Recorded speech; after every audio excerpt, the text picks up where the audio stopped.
Bismillahirrahmanirrahim. Assalamualaikum warahmatullahi wabarakatuh.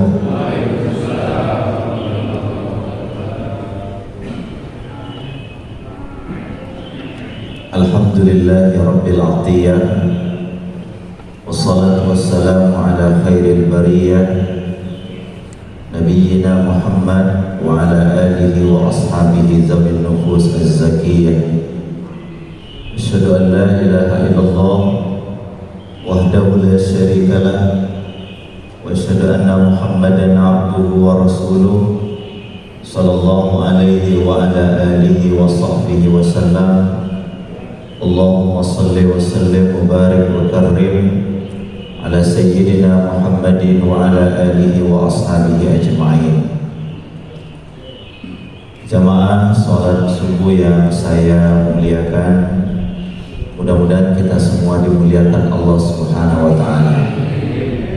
Yang hadir di tempat ini, Allah ampunkan dosa-dosanya, Allah hidupkan dalam iman, Allah wafatkan husnul khatimah, dan Allah kumpulkan di akhirat nanti bersama hamba-hamba Allah yang saleh di bawah bimbingan Nabi Yuna Muhammad sallallahu alaihi wasallam. Bapak-bapak dan ibu-ibu hadirin hadirat yang dimuliakan Allah Subhanahu wa Ta'ala. Kok nggak muncul? Ini sudah sambil ya Pak ya. Ayat yang ke-6, Allah Subhanahu wa Ta'ala berfirman, A'udzu billahi minasyaitonir rajim. Bismillahirrahmanirrahim.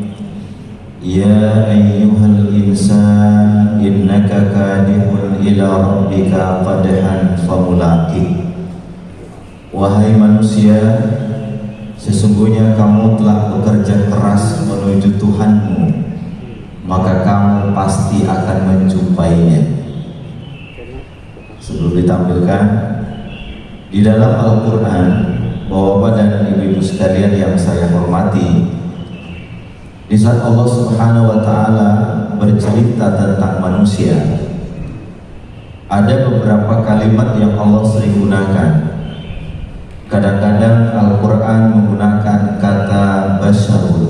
Basyar itu adalah manusia, sehingga dalam Al-Barzanji kita sering membaca huwa basyarun laisa kabasyari. Dia Nabi Muhammad itu basyar, tapi tidak sama dengan kita. Kadang-kadang Al-Quran menunjuk manusia itu dengan kata insan. Insan. Yang ketiga, kadang-kadang Al-Quran menunjuk manusia dengan kata an-nas, sehingga ada ayat di dalam Al-Quran surah An-Nas, Qul a'udzu birabbin nas, malikin nas, ilahin nas. Kalau Allah menyebut manusia dengan insan, maka yang dimaksud adalah manusia dalam konteks dia sebagai makhluk spiritual dan makhluk intelektual. Ada dua. Jadi kalau Al-Quran menyebut manusia dengan insan, maka yang dimaksud adalah manusia sebagai makhluk spiritual dan manusia sebagai makhluk intelektual. Apa dalilnya? Di dalam Al-Quran, di saat Allah berbicara tentang manusia sebagai makhluk spiritual, alhamdulillah, jadi juga.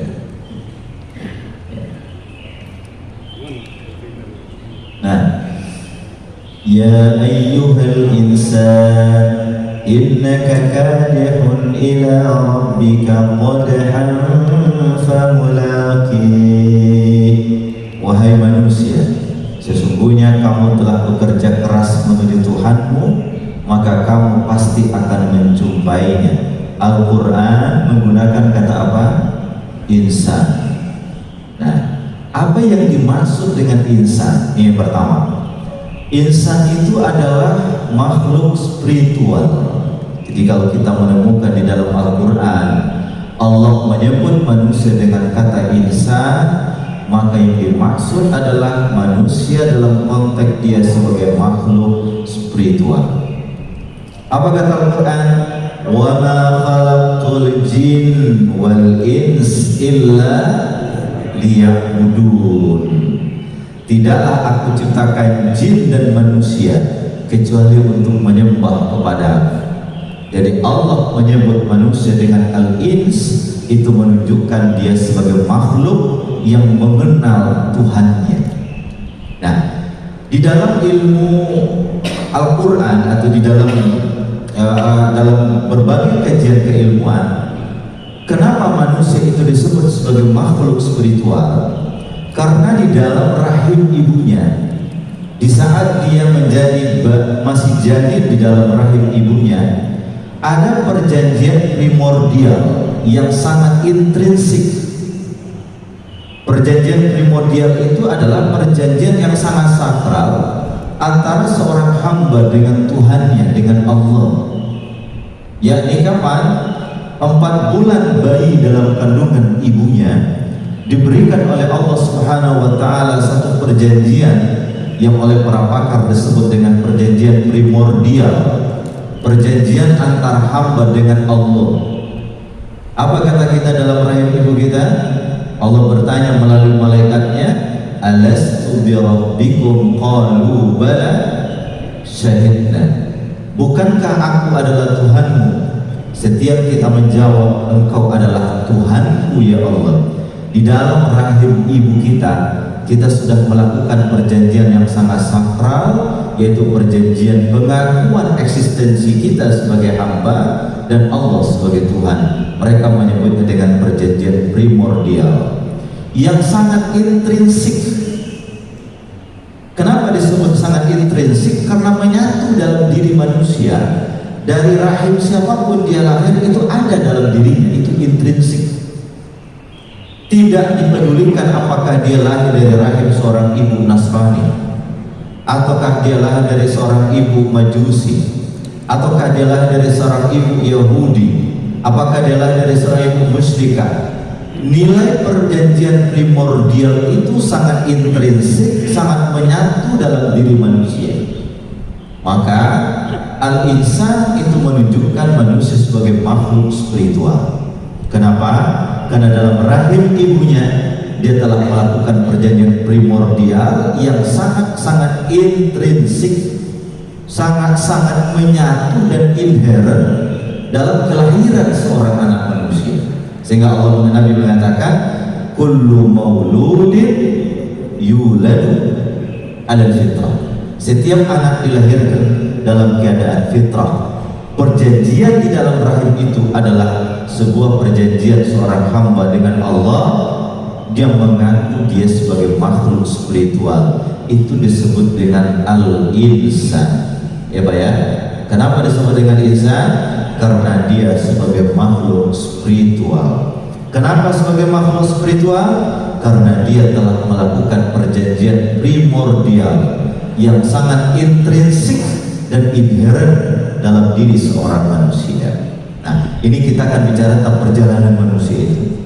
Jadi kalau ada orang tidak bertuhan, itu bukan mereka tidak mengenal Tuhan dari dulu, tapi ada faktor eksternal yang mempengaruhi dirinya sehingga dia lari dari Tuhan dalam konsep perjanjian primordial itu. Kepada mahasiswa sering saya menyatakan begini, setiap orang telah melakukan perjanjian primordial dia dengan Tuhannya. Ada 3 hal yang mempengaruhi perjanjian ini bisa melenceng dalam hidupnya. Yang pertama adalah dipengaruhi oleh bacaannya. Yang kedua dipengaruhi oleh ibu dan ayahnya. Yang ketiga adalah dipengaruhi oleh lingkungan di mana dia berada. Berapa Pak? 3. Yang pertama apa? Dipengaruhi oleh bacaannya. Yang kedua dipengaruhi oleh ibu dan ayahnya. Yang ketiga dipengaruhi oleh lingkungan di mana dia berasal. Nabi Muhammad SAW karena hidup di lingkungan yang tidak mendukung perjanjian primordial ini, sehingga Nabi Muhammad SAW diselamatkan oleh Allah dari 3 pengaruh. Nabi Muhammad diselamatkan dari pengaruh bacaannya, sehingga Nabi Muhammad SAW adalah Nabi Ummi yang tidak bisa membaca dan tidak bisa menulis. Andaikan Nabi Muhammad bisa membaca dan menulis, maka orang mengatakan bahwa apa yang beliau sampaikan dalam perjanjian-perjanjian agama itu, dalam doktrin-doktrin agama adalah hasil bacaan beliau. Maka beliau diselamatkan tidak bisa membaca. Walaupun dalam kajian-kajian orang-orang sekarang, para peneliti-peneliti di barat khususnya, dia mengatakan tidak mungkin Nabi Muhammad tidak bisa membaca. Ibaratnya kalau kita punya anak tidak bisa membaca lalu diajarkan membaca, maka tentu bisa membaca. Nabi Muhammad begitu dapat wahyu dari Allah, di setiap Ramadan itu diulang bacaannya oleh Jibril alaihissalam. Tapi pendapat ini sangat lemah dan kita sangat meyakini Nabi Muhammad tidak bisa membaca. Kalau Nabi Muhammad bisa membaca, maka tatkala terjadi perjanjian Hudaybiyah, maka Nabi Muhammad tidak menyuruh sahabatnya untuk menulis, tapi Nabi Muhammad andaikan bisa membaca, tentu Nabi Muhammad tidak menyuruh sahabatnya untuk menulis perjanjian itu, tapi beliau tetap menyuruh sahabatnya untuk menulis. Ini petunjuk bahwa Nabi Muhammad memang tidak bisa membaca. Apa tujuannya? Untuk diselamatkan dari hal yang negatif yang merusak perjanjian primordial ini. Oleh karena itu, bahwa pada ibu sekalian, hati-hati memilih bacaan, hati-hati memilih apa yang kita konsumsi, dari nutrisi gizi yang kita masukkan ke dalam alam pikiran kita, karena itu sangat mempengaruhi nilai-nilai primordial yang ada dalam diri dan batin kita, yang secara intrinsik dan inheren ada dalam diri manusia. Yang kedua, manusia dipengaruhi oleh orang tuanya. Karena itu Nabi Muhammad SAW tidak mendapatkan pengaruh orang tuanya. Ibunya tidak mempengaruhi banyak perjalanan sang baginda Nabi, karena begitu lahir beliau tidak tumbuh bersama ibunya. Tidak lama kemudian dikembalikan kepada ibunya, ibunya pun meninggal dunia. Ayahnya belum lahir Nabi Muhammad ke dunia, belum lahir dalam keadaan yatim, maka Nabi Muhammad tidak dipengaruhi oleh pengaruh ayah dan ibunya. Yang ketiga, Nabi Muhammad tidak dipengaruhi oleh lingkungannya. Nabi Muhammad lahir di tanah Makkah, masyarakat yang betul-betul sangat paganisme, menyembah berhala, menyembah patung. Tapi Nabi Muhammad muncul di tanah Makkah, dibawa keluar tanah Makkah. Begitu kembali ke tanah Makkah, beliau kemudian tidak banyak mendapatkan pengaruh karena selalu dibawa oleh pamannya berdagang keluar tanah Makkah. Dan di waktu beliau berada dalam masa syaban, anak muda, beliau dijaga oleh Allah Subhanahu wa ta'ala. Suatu ketika Nabi Muhammad SAW pernah ikut untuk menghadiri pertunjukan di tanah Makkah. Begitu sampai di lokasi, beliau tertidur dan beliau dibangunkan oleh teriknya matahari pagi. Itu petunjuk bahwa Nabi Muhammad tidak dipengaruhi oleh lingkungannya. Nabi Muhammad tidak dipengaruhi oleh bacaannya. Nabi Muhammad tidak dipengaruhi oleh ayah ibunya. Nabi Muhammad tidak dipengaruhi oleh lingkungannya, sehingga Nabi mengatakan, "Adabani Rabbi fa ahsana ta'dibi." Saya dididik oleh Tuhan saya Allah, dan itulah pendidikan terbaik yang saya terima. Maka manusia, dalam kata insan, dia sebagai makhluk spiritual. Allah mengatakan, "Wa ma khalaqtul jinna wal insa illa liya'budun." Kenapa manusia sebagai makhluk spiritual? Karena dia telah melakukan perjanjian primordial yang sangat intrinsik di dalam dirinya sebelum dia lahir ke muka bumi ini. Ini yang pertama. Jadi kalau ada orang mengatakan, "Pak, kenapa belum haji, Pak?" Belum ada panggilan. Ya kan? Kenapa belum pakai jilbab, Pak? Belum ada panggilan. Ya, cukuplah dulu dijilbabkan hatinya, nanti baru dijilbabkan badannya. Nah, ini orang itu menyalahi perjanjian primordial itu. Nah, apa bukti lagi bahwa kita adalah makhluk yang mengalami dan mendapatkan sebuah perjanjian primordial itu, dan kita adalah makhluk spiritual? Dalam surat Yasin ayat 60, setiap hari Jumat kita baca, "Alam ahad ilaikum ya bani Adam alla ta'budus syaitan. Di dalam surat Yasin Allah mengatakan, bukankah aku telah memerintahkan kepada wahai anak Adam supaya kalian tidak menyembah syaitan. So kalau kalian menyembah syaitan, kalian melanggar perjanjian primordial itu. Kalian hanya diperintah untuk menyembah Tuhan yang satu, Allah. Tatkala kalian menyembah selain Allah, kalian melanggar perjanjian kamu dengan saya. Sehingga dalam Allah mengatakan alam ahad, ahdun itu janji suci. Ya, ahdun itu janji suci. Nah, ini ada seorang Profesor Sayyid Hussein Nasr, saya baca bukunya. Beliau adalah seorang intelektual muslim dari Iran, tapi dia tidak Syiah. Dia memang S1-nya, S2, S3-nya di Harvard, Pak, di Amerika. Disertasi terakhirnya itu tentang kosmologi Islam.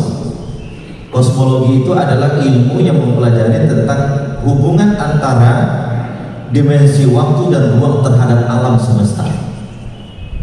Ya. Jadi dalam penelitian dia, alam ini rusak karena di dalamnya ada yang rusak.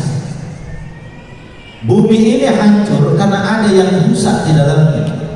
Sehingga ini dalam bukunya dia mengatakan bahwa salah satu problematika manusia modern, kata beliau, adalah manusia modern itu berada di pinggiran jauh dari sentrum pusat kehidupannya, yaitu Allah Subhanahu wa Ta'ala.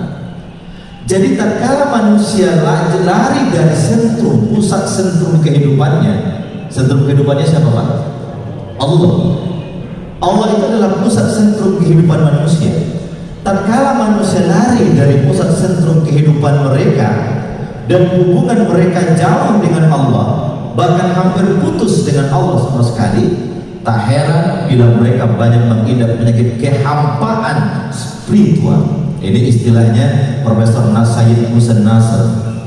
Di saat orang sudah lari dari pusat sentrum kehidupannya, sentrum kehidupannya apa? Siapa sentrum kehidupannya? Allah. Bapak-bapak datang ke sini ini kan ingin melaksanakan, ingin mendekat kepada pusat sentrum itu. Kenapa kita bangun di tengah malam? Kenapa di saat subuh, di saat kita harus tidur dengan nyenyak, ya? Kemudian ada panggilan as-salatu khairum minan naum, kita angkat selimut kita berdiri, kemudian bangun dan kemudian mengambil air wudhu, berjalan datang ke masjid. Itu kenapa? Karena kita ingin mendekat kepada pusat sentrum kehidupan kita. Ya, karena kita ingin mendekat kepada siapa? Pusat sentrum kehidupan kita. Siapa pusat sentrum kehidupan kita itu? Allah. Makanya Dr. Ain Al-Qarni tatkala membuat buku yang terkenal itu La Tahzan, jangan bersedih. Itu bab pertama adalah ya Allah. Bapak kalau baca bukunya La Tahzan, itu bab pertamanya adalah ya Allah. Kenapa dia buat ya Allah? Karena Allah itu adalah pusat sentrum kehidupan manusia. Makanya tatkala pesawat itu goyang, dihantam oleh cuaca yang tidak baik, setiap orang yang ada di pesawat itu akan mengatakan apa? Ya Allah, walaupun dia tidak kenal Tuhan. Begitu terjadi goncangan hidupnya, dia mengatakan ya Allah. Kenapa? Dia sadar betul bahwa pusat sentrum itu adalah kata Allah itu. Makanya makna kata Allah itu salah satunya adalah sakana. Orang kalau bilang Allah itu sakan. Apa itu sakan? Sakan, apa itu sakan? Sakan itu tenang. Keluarga itu sakinah. Kata sakinah itu kalau Bapak Ibu lihat di dalam bahasa Al-Quran, itu sakinah itu dua maknanya. Yang pertama dia tenang, yang kedua dia tajam. Sehingga pisau dalam bahasa Arab adalah sikin. Pisau itu bahasa Arabnya apa, Pak? Sikin, tajam. Orang yang sakinah dia tenang dan tajam.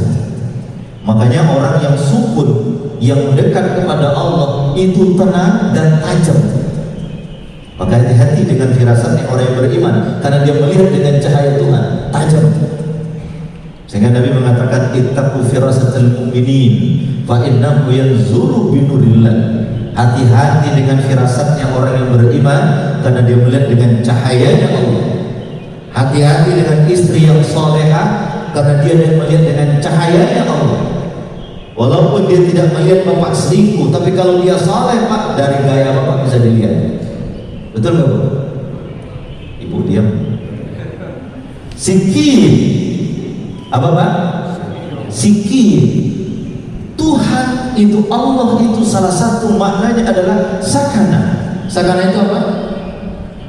Tenang. Makanya asrama itu bahasa Arabnya sukan. Bahasa Arabnya sukan atau funduk. Funduk itu hotel. Makanya di Arab, di tanah Makkah, kalau kita datang umroh, orang Arab bilang enak funduk. Di mana hotel? Sakan. Rumah itu sakan. Pisau itu sikir. Kenapa disebut sikir? Tajam. Orang yang beriman itu tajam. Ya, maka hati-hati Bapak Ibu sekalian. Kenapa ibu itu tajam perasaannya terhadap anaknya?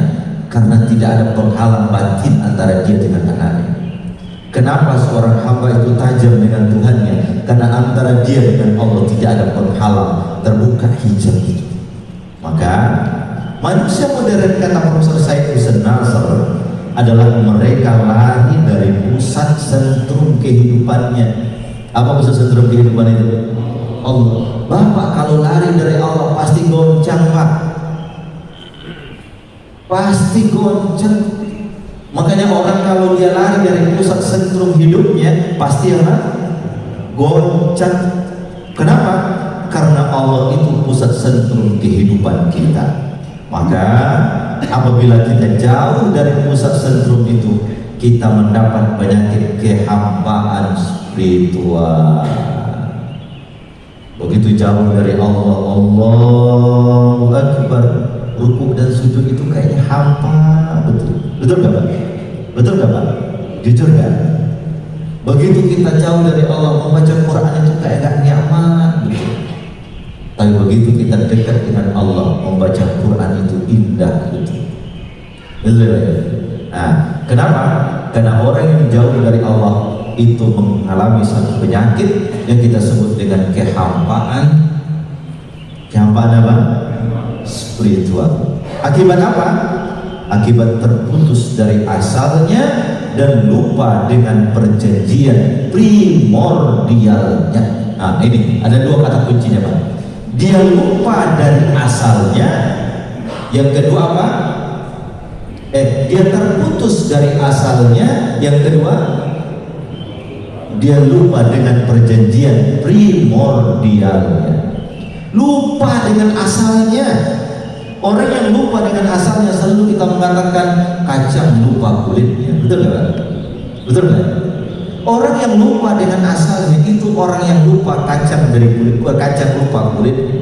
Kita ini dari Allah dan sedang menuju Allah, pada akhirnya akan berjumpa dengan Allah. Itu asal kita. Kita datang dari Allah, sekarang sedang menuju Allah dan akan kembali kepada Allah. Makanya orang yang kembali kepada Allah, kita bilang inna lillahi wa inna ilaihi rajiun. Kenapa kita bilang pulang? Kita tidak bilang dia mati, karena dia dulu kembali kepada asalnya. Orang yang jauh dari Allah terputus dari asalnya. Masya Allah. Orang yang jauh dari Allah itu apa? Terputus dari apanya? Asalnya. Yang kedua, lupa dengan perjanjian primordialnya. Masya Allah. Ini Profesor Said Hussein Nasr, disertasinya tentang kosmologi Islam. Saya baca ya Allah Subhanahu wa ta'ala. Dia mengkaji antara hubungan alam semesta dengan waktu dan apa yang ada di dalamnya.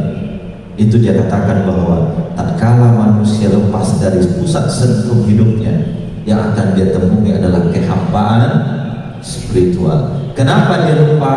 Kenapa dia hampa spiritualnya? Dua, terputus dari asalnya dan lupa dengan perjanjian primordialnya. Ini Masya Allah.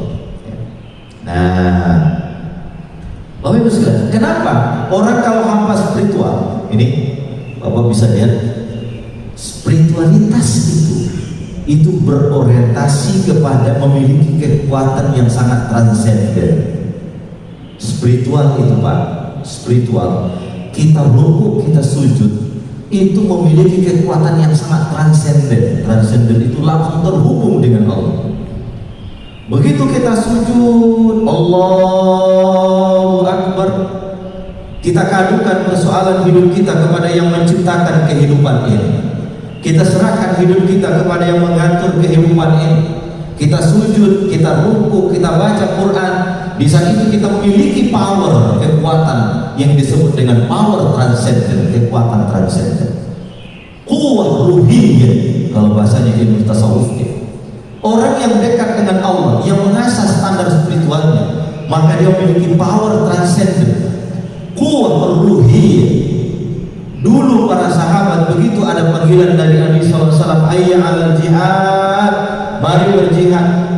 Seorang pemuda yang baru hari tadi nikah, sedang berada dalam pangkuan istrinya, begitu mendengarkan panggilan hayya 'alal jihad, dia keluar dan belum sempat mandi, berjuang di jalan Allah, mati di jalan Allah, sehingga dibandingkan oleh malaikatnya Allah Subhanahu wa Ta'ala. Kenapa dia mampu menerjang itu? Dia tinggalkan keenakan dunia karena dia punya power, dia punya kuat ruhiyah, punya kekuatan ruh yang disebut dengan power transcendent.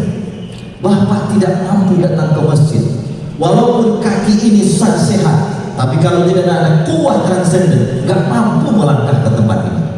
Betul nggak Pak? Betul nggak ya? Makanya saya sering mengatakan, kenapa Nabi SAW selalu mengajarkan kita doa, Allahumma inni a'udzubika minal ajzi wal kasali. Ya Allah, aku berlindung darimu ya Allah dari ajzun, lemah, wal kasalun, malas. Apa bedanya lemah dan malas? Ada yang tahu? Saya waktu membaca hadis ini, kemudian saya lihat dalam bahasa Arab, ternyata beda antara ajzun dan kasalun. Lemah, malas. Apa bedanya lemah dan malas itu? Ajzun, lemah, itu adalah ada keinginan batin tapi jasad tidak mampu, itu ajzun. Apa ajzun itu Pak? Ada keinginan batin tapi fisik tidak mendukung, itu ajzun. Kasal, malas, apa itu? Ada kemampuan jasad, badan kuat, tapi hati tak mau. Bedanya apa? Yang pertama apa? Ajzun itu kan? Ada keinginan hati tapi jasad tak kuat. Sementara malas itu apa? Ada keinginan, ada fisik kuat tapi hati tak mampu, tak mau. Dekat masjid di tempat ini, tapi tidak bisa melangkah ke sini. Bukan persoalan kakinya tak mampu, tapi hatinya yang tak mampu. Masya Allah. Makanya kita berdoa dari Allah, berlindung kedua ini. Allahumma inni a'udzubika minal ajzi wal kasal. Ya Allah, aku berlindung kepadamu ya Allah dari kekuatan batin tapi fisik lemah. Wa a'udzubika ya Allah minal kasal. Apa itu kasal? Fisik kuat, batin tak mau. Itu kasal. Kita berlindung dari Allah kedua-dua ini. Ya Pak ya. Maka orang yang melakukan spiritualitas tadi itu, maka dia punya power transcendent. Punya apa Pak? Power apa? Dalam ilmu tasawuf disebut dengan ar-ruh, al-quwwah ar-ruhiyah, kekuatan batin. Orang mampu berjihad di jalan Allah. Saya menyaksikan di Palestina, Masya Allah, anak-anak kecil umur 10 tahun itu nggak takut Pak menghadapi tank-tanknya Israel di sana. Nggak takut mereka. Kenapa? Sejengkal tanahku pertahankan, surga ada di hadapan. Nggak takut mereka. Kenapa dulu para sahabat perang jihad, dalam perang Badar, dalam perang Uhud, ada seorang sahabat lapar betul perutnya, udah gemetaran, ada roti di tangannya. Dia lihat ada orang sedang berjuang di sana, ya, dia sesahabat sedang berkecamuk di situ. Dan pada waktu perang Uhud dikabarkan baginda Nabi Muhammad SAW meninggal dunia. Kan begitu dalam perang Uhud ya, hampir menang, tapi pasukan pemanah ini kemudian turun dari tempatnya. Pasukan Khalid bin Walid yang memimpin pasukan kafir berbalik arah, kemudian menghadang orang Muslim dari atas, dan dibuat isu Nabi Muhammad telah meninggal dunia. Tujuannya apa? Supaya semangat orang Muslim ini lemah dan putus. Berkecamuk perperangan itu, ada seorang sahabat lapar betul perutnya, di kantongnya ada roti. Nggak cukup makan roti itu, kalau 1 menit dia makan nggak cukup. Tapi dia lempar ini roti. Dia bilang, kalau saya makan ini roti, terlalu lama saya masuk surganya Allah. Allah subhanahu. Kalau saya makan ini roti, terlalu lama saya masuk surganya Allah subhanahu wa ta'ala. Nah, kita ini kan Masya Allah, kalau bapak mau ke bandara berapa jam sebelum berangkat bapak datang ke bandara? Setengah jam paling lambat harus ada di bandara. Kenapa bapak datang cepat-cepat? Kalau lambat ketinggalan pesawat. Kenapa takut ketinggalan pesawat? Nggak sampai ke tujuan. Ya kan? Kalau tuh bisa beli lagi, ya rugi tiketnya. Kalau perjalanan itu saja kita serius, kenapa perjalanan menuju Allah kita tidak serius?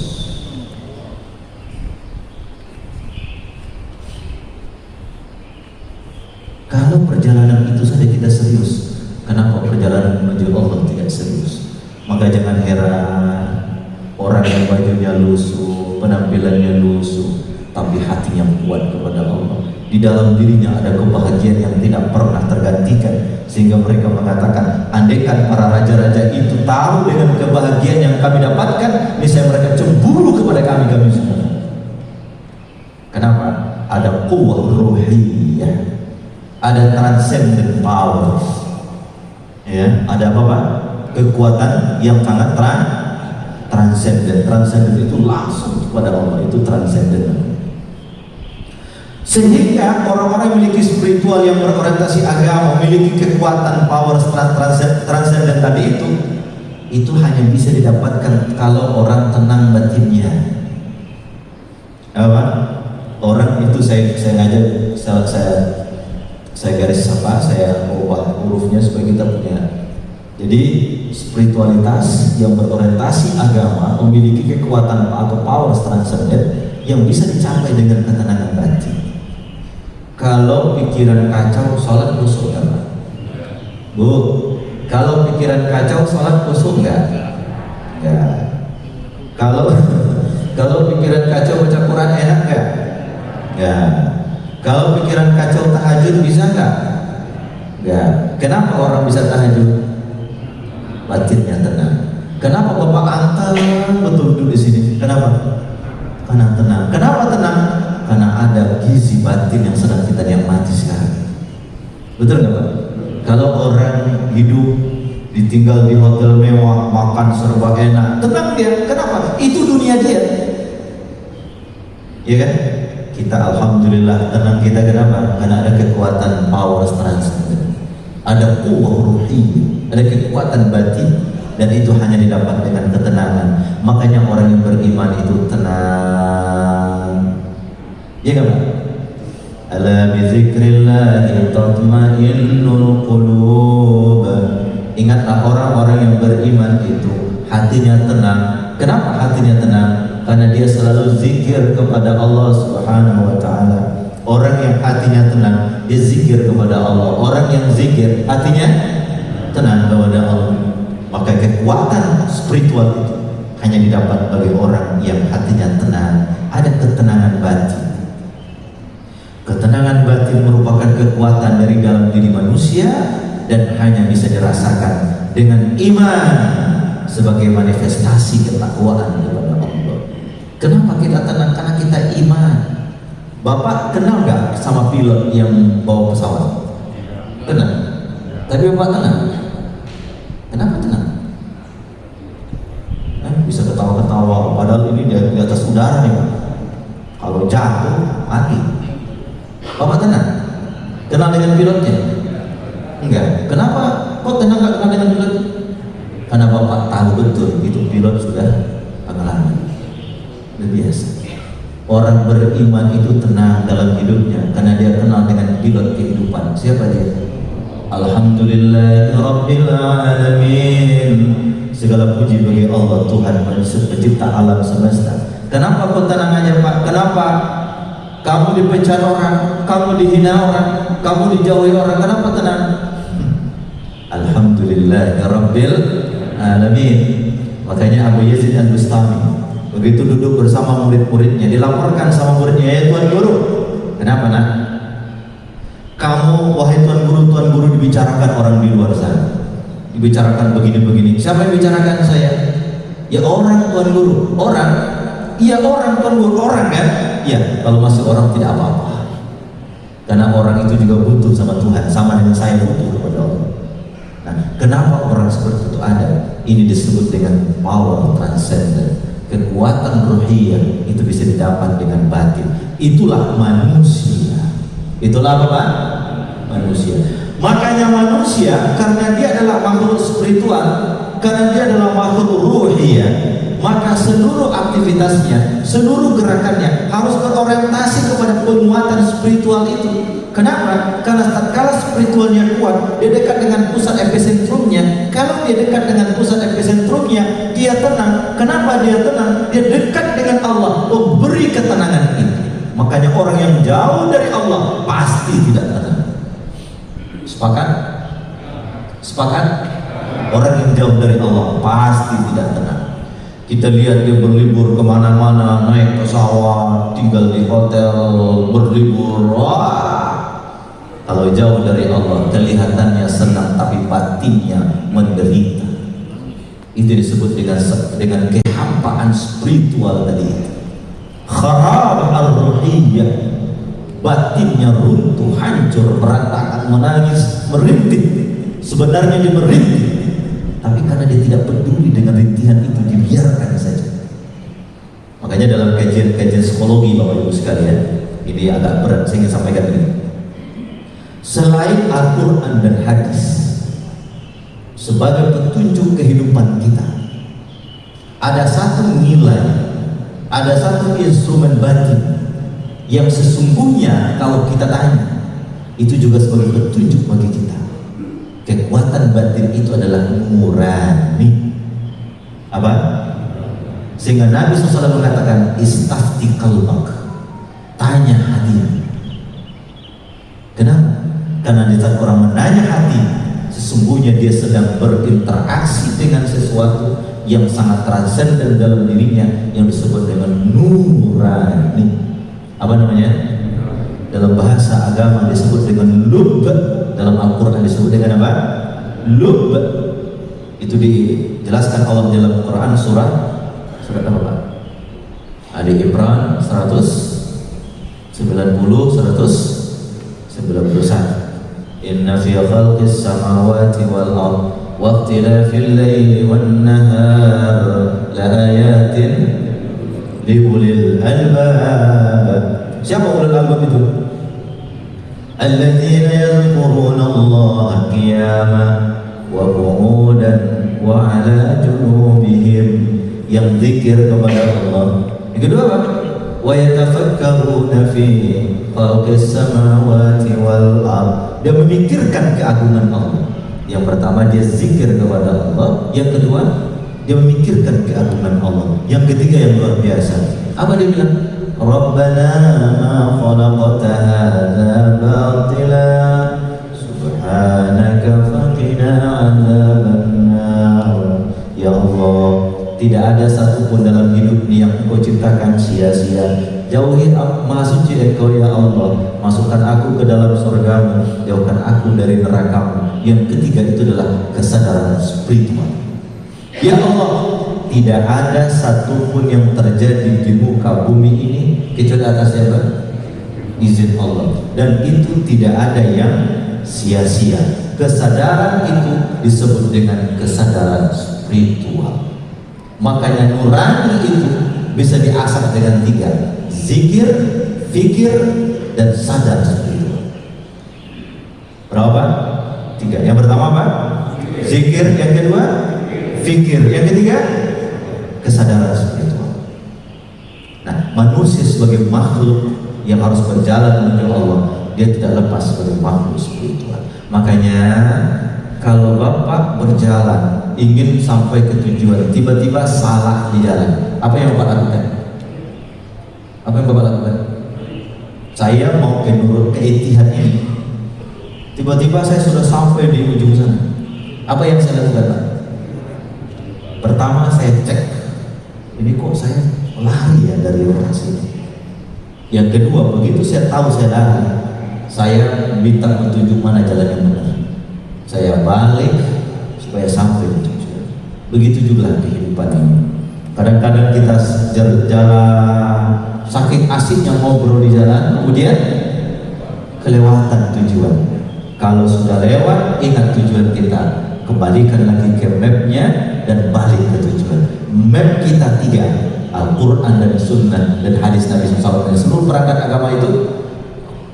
Kemudian hati nurani tadi itu sebagai kekuatan yang maha dahsyat yang Allah berikan kepada kita. Nah, ini yang kedua. Manusia yang harus dia, ini waktu kita sampai jam berapa ini? Jam 6 berapa? Jam 6 lewat 9. Nanti jam berapa kita berhenti? Jam 7. Enggak, maksud saya sebelum pertanyaan tadi disampaikan ada 3 pertanyaan ya. Oke, yang kedua. Oke, yang kedua, makhluk intelektual. Manusia, tatkala Allah menyebut al-insan tadi itu, yang pertama dia sebagai makhluk apa? Spiritual. Yang kedua al-ins itu adalah manusia sebagai makhluk intelektual. Allah mengatakan dalam surah Ar-Rahman, Ar-Rahman 'allamal Qur'an, khalaqal insan, 'allamahul bayan. Ar-Rahman, Allah itu menamakan dirinya dengan Ar-Rahman, kadang-kadang menamakan dirinya dengan Ar-Rahim. Apa bedanya Rahman dan Rahim, Pak? Rahman itu rumuliyat rahmah. Rahman itu dia memberikan rahmat kepada siapa saja. Itu Rahman. Untung saya sering menyampaikan. Untung ayat ini surat Ar-Rahman itu Allah mulai dengan Ar-Rahman. Andaikan Ar-Rahman itu Allah mulai dengan Ar-Rahim, selesai. Orang yang tak beriman tidak dapat apa-apa. Untung Allah mulai dengan apa, Pak? Ar-Rahman. Allah itu luar biasa. Coba lihat Ar-Rahman, surat Ar-Rahman berisi apa?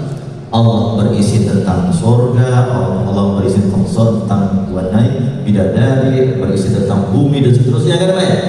Allah andaikan ayat itu Allah mulai dengan Ar-Rahim, 'allamal Qur'an, khalaqal insana, 'allamahul bayan. Di aspek ini saja, maka orang yang tak beriman kepada Tuhan bodoh semua. Untung Allah mulai dengan apa? Ar-Rahman.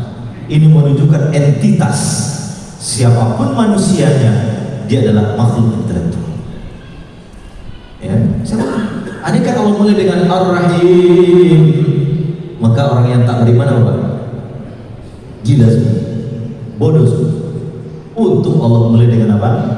Ar-Rahman. Apa bedanya Rahman dengan Rahim? Rahman itu adalah rahmat Allah kepada siapa saja, itu Rahman. Tanpa membedakan dia muslim atau tidak, Allah berikan kasih sayangnya, itu Rahman. Sehingga Ar-Rahman ini Allah mulai dengan Rahman. Kenapa? Bumi Allah ceritakan habis itu kan, bumi, langit, matahari, bulan, ya kan? Rahman 'allamal Qur'an, khalaqal insana, 'allamahul bayan. Asy-syamsu wal qamaru bihusban, matahari, bulan.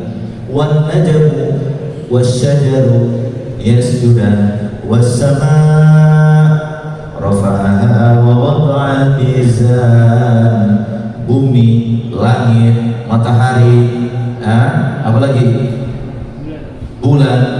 Andaikan itu Allah bilang Ar-Rahman, maka bumi tidak boleh ditinggali kecuali orang yang sujud kepadanya. Tapi untung Allah bilang dengan Ar-Rahman, Indonesia dikuasai banyak tanah-tanahnya, bukan orang yang ahli sujud. Kenapa? Karena Allah mulai ayatnya dengan Ar-Rahman. Nah, manusia sebagai makhluk yang diciptakan oleh Allah dengan kata insan, dia adalah makhluk yang berpikir, makhluk yang selalu mencari kebenaran. Pak, kenapa kita sekolahkan anak kita, Pak? Kenapa kita sekolahkan? Supaya dia tahu mana yang benar, mana yang salah. Betul nggak? Andai kan dia tidak perlu tahu mana yang benar, yang salah, nggak usah disekolahkan, nggak usah diajar. Kenapa manusia diajar? Karena manusia butuh untuk mengenal Ar-Rahman khalaqal insan 'allamahul bayan. Ibnu Jarir At-Tabari ini mengutip dua riwayat. Yang pertama yang dimaksud dengan al-bayan adalah kebaikan dunia akhirat. Bayan. Sehingga teman-teman di jamaah selalu mengatakan, "Yuk bayan." Itu apa? Untuk menjelaskan mana yang baik, mana yang buruk di dunia dan akhirat, itu bayan. Jadi kalau istilah bayan dipermasalahkan, dia nggak paham Quran itu. Karena bayan itu adalah menjelaskan kebaikan dunia dan akhirat. Yang kedua apa? Ibnu Zaid mengatakan yang dimaksud dengan kalam adalah sesuatu yang dibutuhkan. Yang dimaksud dengan bayan adalah sesuatu yang dibutuhkan manusia terkait dengan kepentingan agama dan dunianya, yang melingkup cara berpikir, hidup, pengetahuan halal dan haram. Itu bayan. Jadi orang-orang yang insan, orang-orang yang makhluk intelektual itu, dia harus berusaha mencari mana yang benar, mana yang salah, mana yang boleh, mana yang tidak boleh. Kenapa kita terus mencari kebenaran? Karena kita adalah al-insan. Apa itu al-insan? Makhluk intelektual. Nah, karena kita sedang berjalan menuju Allah sebagai makhluk spiritual, dan kita selalu mencari kebenaran sebagai makhluk intelektual, jalani filosofi kehidupan. Apa itu? Jangan salah memilih jalan. Itu yang saya katakan tadi. Kalau Bapak ingin ke sini, ya cari rute ke sini. Kalau Bapak ingin ke surga, cari jalan ke surga. Jangan cari jalan selain itu. Kalau Bapak ingin kemana, ya cari jalannya. Kenapa? Jangan salah memilih jalan. Kalau salah memilih jalan, nggak sampai kita ke tujuan. Betul nggak, Pak? Makanya kita setiap hari meminta kepada Allah, paling tidak 2 kali pagi hari, 4 kali siang hari, 4 kali waktu sore hari, 3 kali di waktu maghrib, dan 4 kali di waktu isya. Yang kita minta apa? Ya Allah, jangan aku hidup di salah jalan, ya Allah. Sehingga kita mengatakan, ihdinas siratal mustaqim, siratal ladzina an'amta 'alaihim, ghairil maghdubi 'alaihim waladdallin. Pak, saya mau nanya, kenapa ayat ini tidak mengatakan ihdina ilas siratil mustaqim? Dia mengatakan ihdina siratal mustaqim. Kenapa ya Allah? Tunjuki aku ke jalan yang lurus. Dia tidak mengatakan ihdina ila, tapi dia mengatakan apa? Ihdina sirat, tunjuki aku jalan. Sekarang saya mau nanyakan ini, kalau Bapak berjalan, sudah jelas, sudah tahu ini benar, ini jalannya benar, ada kemungkinan salah nggak? Ada kemungkinan keliru nggak? Ada kemungkinan sesat nggak? Kok enggak sih? Ada kemungkinan nggak? Ada kemungkinan nggak? Ada kemungkinan terlambat di jalan nggak? Banyak kan faktornya. Bapak sedang asik di jalan, udah mau ke sini, Pak. Di tengah jalan ketemu teman lama sekali yang selamanya kita rindu-rindukan, ketemu di jalan. Wah, asik ngobrol, lupa di sini. Ada nggak begitu? Ada kan? Sudah perbaiki segala macam, dicek mobil bensinnya ada nggak, e-tolnya ada nggak, segala macam. Tiba di jalan pecah banget. Ada nggak begitu? Ada kan? Artinya Pak, kita ini tidak minta ke jalan yang lurus. Bapak-bapak, sesungguhnya kita yang sholat ini sudah di jalan yang lurus, ya kan? Tetapi di dalam menjalani jalan yang lurus itu banyak sekali hal-hal yang bisa membelokkan kita ke jalan itu. Sehingga setiap waktu kita minta, ya Allah, kalau aku di jalan yang lurus, tetapkan. Kalau aku melenceng dari jalan, kembalikan.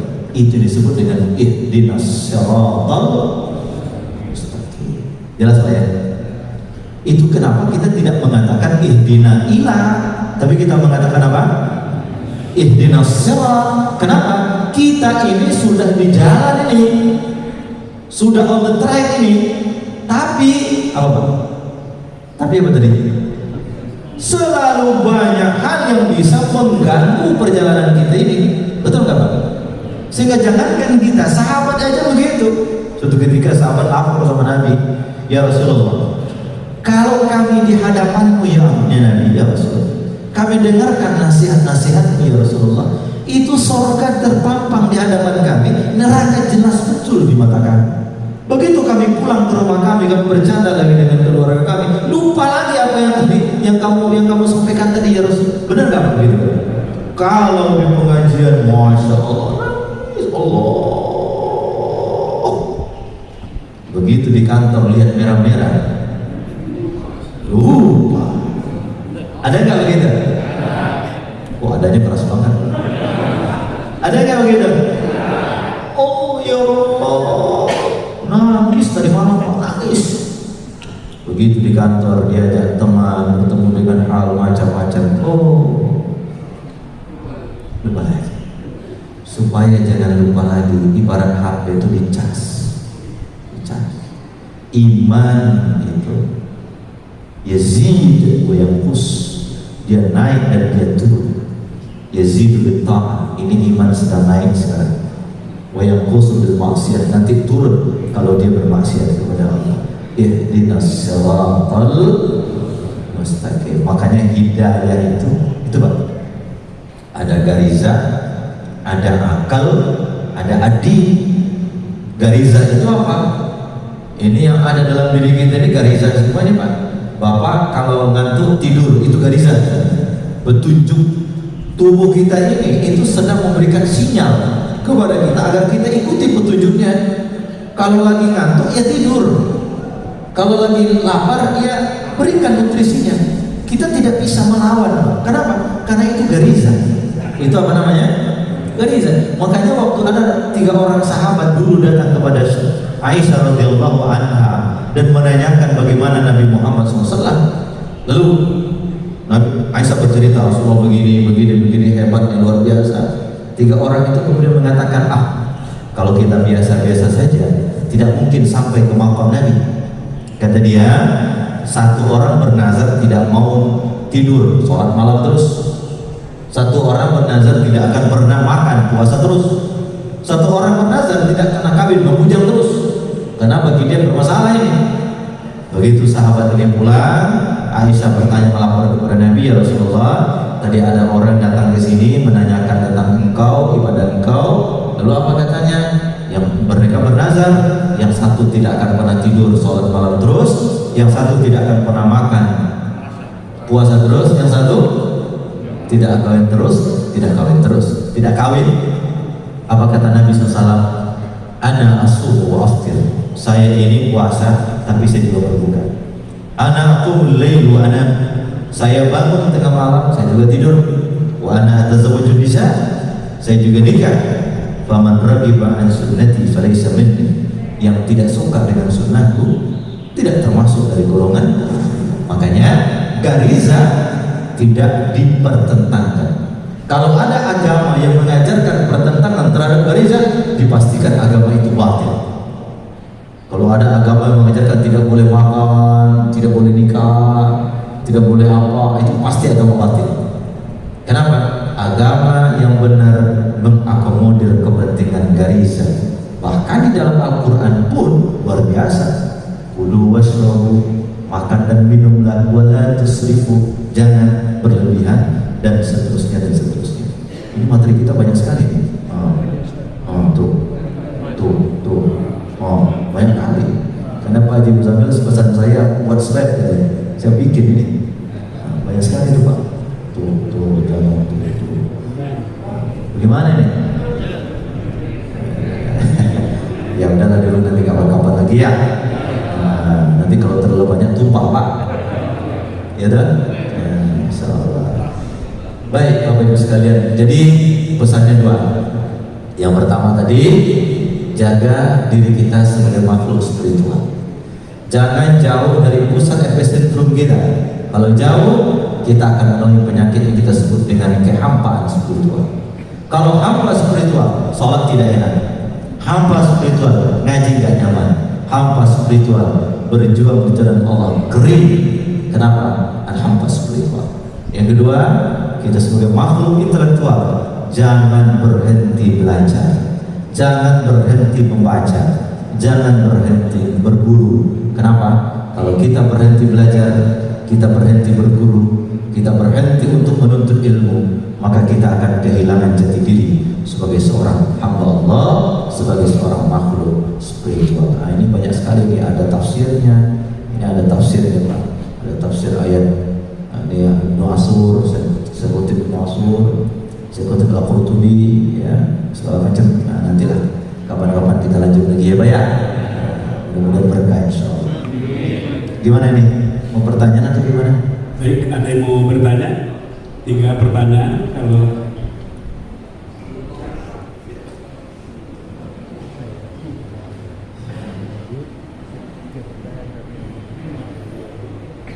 Alhamdulillah. Ya, saya ingin menempuh jalan spiritual. Masya Allah. Tapi saya cinta. Ini Saya banyak, masa banyak, rasa banyak. Saya lebih takut makhluk daripada Allah. Saya ingin jalan spiritual.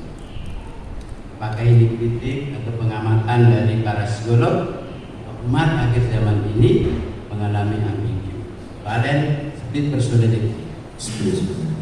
Mohon penjelasan bagaimana cara mendapatkan spiritual ketika pada saat yang sama saya masih cinta dunia. baik, terima kasih. Wah ini berat. Saya jawab dulu nih ya. Pak, boleh nggak punya rumah banyak? Boleh punya rumah banyak nggak? Oke, sepakat. Boleh punya mobil 15? Punya rekening 3 triliun boleh? Boleh? Kata siapa? Kata Quran. Wabtaghi fima ataqallahu daral akhirah wa la tansa nasibaka minad dunya. Dunia kejar. Punya rumah 15, cukup 1 yang ditempati, 14 berikan 1 rumah tahfiz, 1 rumah. Bapak miliki dunia tapi ujungnya ke akhirat. Punya mobil 15 bagus, 1 sumbangkan ke panti asuhan, 1 gunakan di jalan Allah, 1 gunakan ustaz-ustaz untuk pergi mengantar dakwah, 1 gunakan untuk kebenaran. Punya mobil 15, semuanya ngantarin kita ke surga. Punya duit 3 triliun, bagus. Bangun sekolah mewah tapi terjangkau oleh anak yatim. Bangun bank-bank Islam yang mengakomodir nilai-nilai syariah. Bangun sekolah-sekolah hebat, jangan hanya dikuasai oleh tamrin, sekolah-sekolah Kristen. Kita butuh sekolah-sekolah hebat, tapi banyak anak negeri yang tidak mampu sekolah hebat itu karena biayanya tinggi. Bapak punya kekayaan, gunakan untuk itu. Boleh punya duit 3 triliun, tapi semuanya mengantarkan ke surga. Jadi yang penting itu bukan nominal dunianya, tapi memaknai dunianya yang penting. Sepakat ini? Jangan sampai nanti pulang pengajian, Pak tidak kerja Pak, oh dalam kita cari akhirat sekali. Nggak begitu Pak, saya tidak mengajarkan begitu ya. Ya, nah spirit personality adalah di mana orang berkepribadian ganda Pak. Di saat dia mengejar dunia, ya, di saat dia mengejar Allah, tapi dunia membayang-bayangi dirinya, itu orang kekacauan spiritual. Makanya dalam hidup kita ini harus punya satu konsep yang kita selalu ikrarkan setiap hari. Inna salati wa nusuki wa mahyaya wa mamati lillahi rabbil alamin. Ya Allah, kalau aku bisnisku karenamu ya Allah. Kalau aku kayaku di jalanmu ya Allah. Kalau aku hebatku untukmu ya Allah. Kalau aku jadi pejabat, jabatanku di jalanmu ya Allah. Inna salati wa nusuki wa mahyaya wa mamati lillahi rabbil alamin. Jadi yang harus kita lakukan Pak, kita harus selalu menghadirkan niat Allah, Allah, Allah, Allah, Allah, sehingga nanti insya Allah berorientasi ke situ. Walaupun dunia menggenggam kita semua, tetapi hati kita tidak terikat dengan dunia itu. Dia digunakan untuk di jalan Allah Subhanahu wa Ta'ala. Bagus kalimat ini, saya ingin menyampaikan begini. Bapak kejar dunia belum tentu dapat. Jelas? Kalau toh dapat belum tentu banyak. Kalau toh banyak belum tentu puas. Kalau toh puas pasti tidak selamanya. Siapa yang bisa bilang? Kalau kita kerja dunia belum tentu dapat. Kalau dapat belum tentu banyak. Kalau banyak belum tentu puas. Kalau puas pasti tidak selamanya. Tapi kalau kita kejar akhirat pasti dapat. Kalau sudah dapat pasti banyak. Kalau banyak pasti puas. Kalau puas abadi selamanya. Itu akhirat. Bapak punya duit, punya bisnis di seluruh dunia Pak, belum akan bisa menyamai 2 rakaat sholat sebelum subuh tadi itu. Rakaat al-fajr khairun minad dunya wa ma fiha. Itu kata siapa? Siapa yang ngomong? Saya tak yang ngomong. Bukan saya, Nabi yang ngomong. 2 rakaat salat sebelum subuh tadi itu lebih baik daripada dunia dan seluruh isinya. Bapak kejar dapat. Kalau sudah dapat banyak. Kalau banyak pasti puas. Dan kalau sudah pasti puas, pasti selamanya di akhirat nanti kita dapatkan itu. Nah, oleh karena itu kita harus merubah orientasi hidup kita ini. Saya ingin jadi orang kaya, tapi kaya di jalan Allah. Saya ingin jadi pejabat, jabatan saya untuk Allah. Saya ingin jadi orang hebat, hebat saya bukan mengangkat diri, tapi untuk mengangkat agama Allah. Maka tujuan kita satu-satunya, saya datang ke sini, tujuan saya, ya Allah, mudah-mudahan satu kalimat yang saya keluarkan, satu penyampaian yang saya sampaikan, ada berkah untuk saya secara pribadi, dan mudah-mudahan juga berkah buat Bapak Ibu semuanya. Cukup ya Pak ya? Gitu Pak, terima kasih. Satu lagi Pak. Satu lagi ya, ini waktu kita udah. Assalamualaikum warahmatullahi wabarakatuh. Yang mana? Oh, waalaikumsalam. Pak Malik, nama saya Pak. Boleh. Hanya saya masuk ke sasaran saja. Dulu kita sering ngaji, baca Quran, ibadah apapun juga bagaimana Allah mengerjakan masyarakat. Namun apa yang kita harapkan belum apa yang kita dapatkan.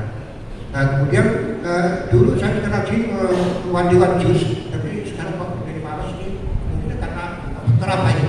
Karena mungkin karena dua kan belum kabul, karena ada sesuatu yang diharapkan tapi belum dikabul dulu sama Allah. Dan dikasih istirahat itu aja. Yang diberi mohon maaf. Assalamualaikum warahmatullahi wabarakatuh. Mohon maaf kalau saya tidak salah tangkap ya. Dulu rajin ya, terus sekarang udah malas karena permintaan belum dikabul, ya kan? Ya Allah, saya sudah sholat duha, kenapa bisnisku masih begini-begini? Kata Nabi kalau mau lancar bisnis sholat duha. Ya Allah, saya ini sudah, ini yang harus kita rubah. Man kana yuridu harsad dunya, barang siapa yang ingin kehidupan dunia, Allah berikan. Wa man kana yuridu harsal akhirah, nazid lahu fi harsi. Tapi kalau Allah menginginkan kita mengejar Allah untuk mendapatkan Allah, nanti dunia ikut Bapak Ibu sekalian. Jangan jadikan patokan dunia sebagai bukti Allah sayang atau benci kepada kita. Karena dunia tidak pernah sekalipun Allah jadikan sebagai standar orang benci atau tidak benci. Bahkan orang-orang yang dibukakan dunia atas mereka, lalu mereka jadikan dunia itu untuk menggerogoti kebenaran Allah. Hati-hati, itu bukan nikmat, tapi itu adalah istidraj. Apa namanya? Istidraj. Sanastadrijuhum min haitsu la ya'lamun orang-orang yang kami ulurkan nikmat kepada mereka, semakin banyak nikmat, semakin durhaka, semakin tinggi jabatan, semakin sombong, semakin hebat, semakin merasa hebat. Ini nikmat Allah berikan untuk Allah hancurkan pada akhirnya. Itu yang kita sebut dengan istidraj. Mudah-mudahan Allah selamatkan kita dari istidraj. Amin ya rabbal alamin. Cukup Bapak Ibu, nanti kita lanjut lagi kapan-kapan insyaallah. Mari kita berdoa. Doa di akhir majelis insyaallah makbul, dan mudah-mudahan Allah mengabulkan permohonan kita.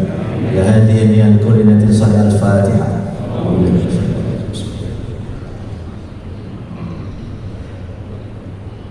Ya Rasulullah mustaqim. A'udzubillahi minasyaitonirrajim. Bismillahirrahmanirrahim. Alhamdulillahirabbil alamin, hamdan na'imin, hamdan syakirin, hamdan yuwafi ni'amahu wa yukafi mazidah. Ya Rabbana lakal hamdu kama yanbaghi li jalali wajhikal karim wa 'azimi sultanik. Ya Allah ya Rahman, tataplah kami ya Allah yang ada di tempat ini dalam tatapan rahmat-Mu ya Allah. Bukakan kepada kami hidayah dan pintu-pintu keberkahan dari-Mu ya Allah.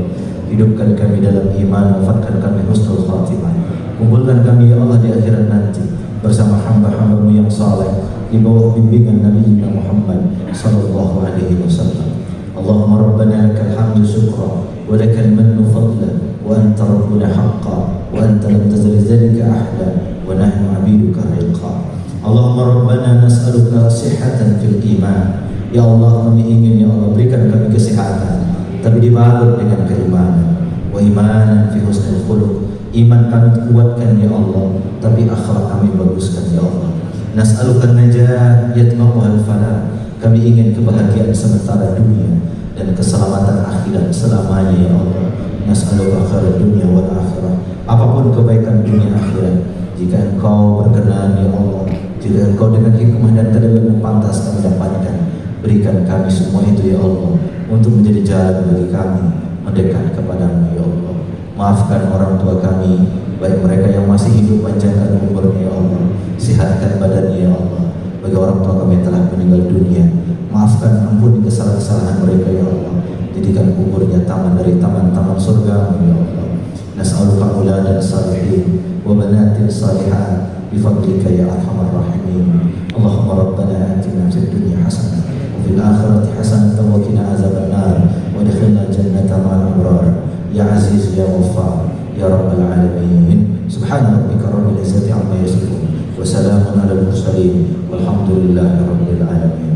Mohon maaf akhirul kalam. Subhana rabbika rabbil izzati amma yasifun wa salamun alal mursalin. Assalamualaikum warahmatullahi wabarakatuh.